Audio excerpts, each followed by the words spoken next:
দিনটি ছিল নীলষষ্ঠী, তাই সকাল সকাল স্নান করে বাবার মাথায় জল ঢেলে ঠাকুরটা আনতে যাব। তার জন্য আমাদের প্রত্যেক বছর ঠাকুর আনার সময় বাজনা আসে, তো এবারও এসছে। যতটা পারবো তোমাদের শেয়ার করব। আমার কিন্তু জল ঢালা কমপ্লিট।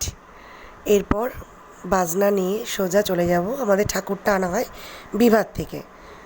বিভাতে গিয়ে ঠাকুরটা নিয়ে এসে রাত্রেবেলায় আমাদের পুজোটা হয়। রাত 12টার সময় পুজোতে বসে। এই যে আমাদের বাবা আমাদের বাড়িতে যাচ্ছে, আমার মামা সাজাচ্ছে বাবাকে। এই পুজোটা রাত্রি 12টার সময় বসে।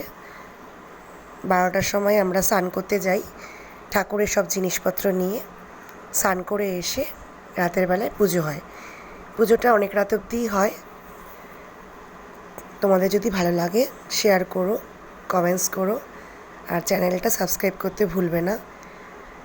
আমার পাশে থেকো, আরও ছোটো ছোটো ভিডিও নিয়ে আসবো।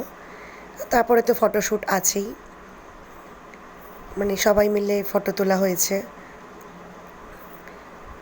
রাত্রেবেলা স্নান করে এসে পুজোতে বসা, মানে একটা আমাদের এই পুজোটার জন্য না একটা বছর ধরে অপেক্ষা করে থাকি। খুব সুন্দর পুজোটা, জানো তো, মানে খুব ভালো লাগে এই পুজোটা। যতদিন না হয় মনটা খারাপ হয়ে যায়, আবারও একটা বছরের জন্য অপেক্ষায় থাকতে হবে।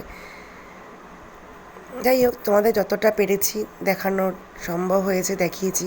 আর অনেকে মানত করে, সেখানে কেউ দণ্ডি কাটছে। যাদের মানতটা ফলে তারা ঠাকুরকে পুজো দিয়ে যায়। যদি ভালো লাগে একটা কমেন্ট করো, একটা লাইক করো। এই যেমন আমার মাসি এবার দণ্ডি কেটেছে, মানত শিখছিল। এরপর পুজোতে বসে গেলাম। পুজো হচ্ছে, ঠাকুরমশাই পুজো করছে। বলো কেমন লাগলো ভিডিওটা। আজকে এইটুকুনি রাখলাম, বাই।